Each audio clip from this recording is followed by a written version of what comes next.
بسم الله الرحمن الرحيم اعوذ باللہ من الشیطان الرجیم بسم اللہ الرحمن الرحیم وبہ نستعین۔ الحمدللہ ہماری گفتگو لمعہ ششم کے کتاب الحدود میں ہے اور لمعہ ششم کی پہلی فصل پڑھ چکے، دوسری فصل لوات، سحق اور قیادت کے بارے میں ہے۔ تو لوات کے بارے میں ہم نے پچھلے درس میں پڑھا کہ فاعل اور مفعول کی کیا سزا ہے۔ آج بھی اسی لوات کے بحث کو آگے بڑھا رہے ہیں کہ ایک قول ہے کہ جناب اگر لوات کرنے والا محسن تھا تو اس کو سنسار کیا جائے گا، اور اگر غیر محسن ہے تو اس کو جو ہے وہ کوڑے مارے جائیں گے، اس کو قتل نہیں کیا جائے گا۔ اس سلسلے میں ایک روایت بھی بیان کرتے ہیں۔ اس کے بعد پھر اگلی بحث میں یہ کہتے ہیں کہ اگر یہ شخص ایسے کام کرے ہیں جو ابتدا میں تو قتل کا سبب نہیں بنتے، مثلا تفخیذ وغیرہ کیا، ٹھیک ہے، لیکن وہ کام انہوں نے ایک مرتبہ کیا، پھر ان کو جو ہے وہ حد لگی، پھر دوسری مرتبہ بھی کیا، حد لگی، اگر تیسری مرتبہ بھی یہی کام کرتے ہیں تو کہتے ہیں یقتلوا فی الثالثۃ، ان کو تیسری مرتبہ میں قتل کیا جائے گا۔ وقیل یقتلوا فی الرابعۃ، اور ایک قول کے مطابق ہے کہ اس کو چوتھی مرتبہ قتل کیا جائے گا۔ پھر فرماتے ہیں کہ اگر یہ لوگ بینہ کے قائم ہونے کے بعد توبہ کر لیں تو کہتے حد ساکت نہیں ہوگی، اور اگر پہلے یہ توبہ کر لیں تو ان سے حد ساکت ہو جائے گی۔ پھر آگے وہی بوس و کنار کی بحث چلتی ہے کہ اگر کوئی مرد کسی لڑکے کو بری نیت سے بوسہ دیتا ہے تو اس کے لیے کیا سزا ہے؟ فرماتے ہیں اس کو تعزیر ہوگی، اس کے لیے ظاہراً کوئی حد معین نہیں فرماتے ہیں۔ تو ابھی ہم عبارت میں فرماتے ہیں وقیل، اور کہا گیا ہے۔ بھائی کیل کا فاعل تو ہمیں بتا دو۔ فرماتے ہیں کیل کا فاعل دیکھیں، اگر آگے انہوں نے بتایا تو بتائیں گے، یرجم المحسن، جو شخص محسن ہے، جو احسان ہم پڑھ کر آئے کہ 8 شرائط کے ساتھ احسان ثابت ہوتا ہے، اگر اس نے لوات کیا ہے تو اس کو سنسار کیا جائے گا۔ وہ یجلد غیرہ، غیرہ کی ضمیر جائے گی محسن کی طرف، اور غیر محسن کو جو ہے کیا ہے کوڑے مارے جائیں گے۔ کیوں؟ جمعاً، انہوں نے جمع کیا ہے جناب روایت کی طرف، ایک روایت سنسار کا کہہ رہی ہے اور ایک روایت جو ہے کیا ہے وہ کوڑوں کا کہہ رہی ہے، تو ہم سنسار کو محسن کے ساتھ اور کوڑے غیر محسن کے ساتھ۔ وہ کون سی روایت ہیں؟ بین روایت علاء ابن الفضیل عن صادق علیہ السلام، وہ ایک روایت تو جناب علاء ابن فضیل کی ہے جو انہوں نے نقل کی ہے امام جعفر صادق علیہ السلام سے، انہو قال، بتحقیق امام علیہ السلام نے فرمایا، حد الوطی مثل حد زانی، وطی کہیں یا واتی، اگر واتی کہیں گے تو واتی کی حد وہی ہے جو زانی کی حد ہوتی ہے۔ یعنی کیا؟ یعنی زانی بھی اگر غیر محسن ہوگا تو اس کو کوڑے لگیں گے، اور اگر محسن ہوگا تو اس کو سنسار کیا جائے گا۔ وقال، اور پھر امام علیہ السلام نے تفصیل کے ساتھ فرمایا، ان کان قد احسن رجم، اگر وہ وطی کرنے والا، لوات کرنے والا، ٹھیک ہے جناب، وہ جو ہے کہ محسن ہے تو اس کو سنسار کیا جائے گا۔ وَإِلَّا جُلِدَ، ورنہ اسے جو ہے کیا ہے جناب کوڑے مارے جائیں گے۔ خوب، تو اب یہ جو میں نے اوپر حدیث پڑھی امام کی، حد الوطی نہیں پڑھیں گے، حد اللواتی، ٹھیک ہے، لوات کرنے والے کی حد۔ وَقَرِيبٌ مِنْهَا، اور اسی روایت کے قریب ہے کیا؟ روایت حماد بن عثمان، جناب حماد بن عثمان کی روایت، وہ بینما رویہ، اور وہ روایت جو کہتی ہے من قتل لائط، کہ لائط کو قتل کیا جائے گا مطلقہ۔ مطلقہ کا مطلب یہ ہے چاہے جو ہے کیا ہے اس نے دخول کیا ہو یا دخول نہ کیا ہو، یا چاہے وہ محسن ہو چاہے غیر محسن ہو۔ وکیل یقتل مطلقہ، اور یہ قول کیل کہتا ہے کہ لائط کو قتل کیا جائے گا مطلقہ، محسن ہو یا غیر محسن ہو، لما ذکر، کہتے ہیں اس لیے کہ روایت قتل کی کہتی ہے۔ والاخبارو من الطرفین، اچھا یہ رجم والی احادیث جو کہتے ہیں محسن کو رجم کیا جائے اور غیر محسن کو جو ہے کیا ہے مثلا کوڑے مارے جائیں یا قتل کیا جائے، غیر نقیت سند، ان کی سندیں پاک و پاکیزہ نہیں ہیں۔ والمتیقن المشہور، جبکہ متیقن نظریہ جو ہے کیا وہ مشہور ہے کہ وہ 100 کوڑے مارے جائیں گے۔ والاصل عدم امر آخر، اور ہم شک کرتے ہیں کہ کوئی اور چیز ہے یا نہیں، کہتے ہیں اصل یہ ہے کہ اور کچھ بھی چیز نہیں ہے۔ اصالت البراۃ یہی کہتی ہے۔ ولو تکرر منہ، فرماتے ہیں یہ ہم جو بات کر رہے ہیں کہ اس کو کوڑے مارے گے جب دخول نہ کیا ہو۔ ولو تکرر منہ الفعل، اگر اس شخص نے یہ ایقاب کے علاوہ دوسرا جو فعل ہے اس کے آگے پیچھے کہیں بھی ٹچ کیا ہے، پھر کہیں جو ہے کیا تفخیذ کیا ہے، الذی لا یوجب القتل، ایسا فعل جو قتل کا سبب نہیں بنتا ابتدا میں، وہ مرتين 2 مرتبہ ایسے کیا، مع تکرار الحد، جبکہ بیچ میں حد بھی لگ چکی، پہلے مرتبہ کی بھی لگ چکی، دوسرے کی بھی لگ چکی، خوب علیہ سے غلط کام کرنے والے پر، بأن حد لکل مرۃ، یعنی اس کو ہر مرتبے کے لیے جو ہے کیا ہے حد لگائی گئی تھی، حد ماری گئی تھی، قتل فی الثالثۃ، تو وہ تیسری مرتبہ اگر ایسی حرکت کرے گا بغیر دخول کے تو اس کو قتل کیا جائے گا، وہ قتل ہو جائے گا۔ لأنہ، اس لیے کہ یہ تفخیذ وغیرہ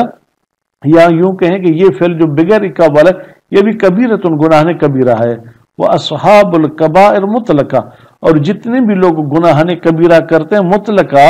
چاہے کوئی سا بھی ہو، اذا اقیم علیہم الحد مرتين، جب اس گناہ کبیرہ کی وجہ سے اس پر 2 مرتبہ حد جاری کی گئی ہو، قتل فی الثالثۃ، تو یہ قانون کلی ہے، اس کو تیسری مرتبہ جو کیا ہے قتل کیا جائے گا۔ یہ قانون کلی، قتلو کی ضمیر کہاں جائے گی؟ اصحاب کبائر کی طرف، ان کو تیسری مرتبہ میں قتل کیا جائے گا۔ لروایت یونس، اس لیے کہ یونس صاحب کی روایت ہے جناب ان ابو الحسن، امام ابو الحسن سے، الماضی جو گزشتہ ہے، بظاہر الماضی سے مراد امام موسیٰ کاظم علیہ السلام، قال اصحاب الکبائر کلھا، بتحقیق سب کے سب جو گناہ کبیرہ کرتے ہیں، اذا اقیم علیہم الحد مرتين، جب ان پر 2 مرتبہ حد قائم کی جائے یعنی ماری جائے، قتلوا فی الثالثۃ، ان کو تیسری مرتبہ میں قتل کیا جائے گا۔ والاحوط،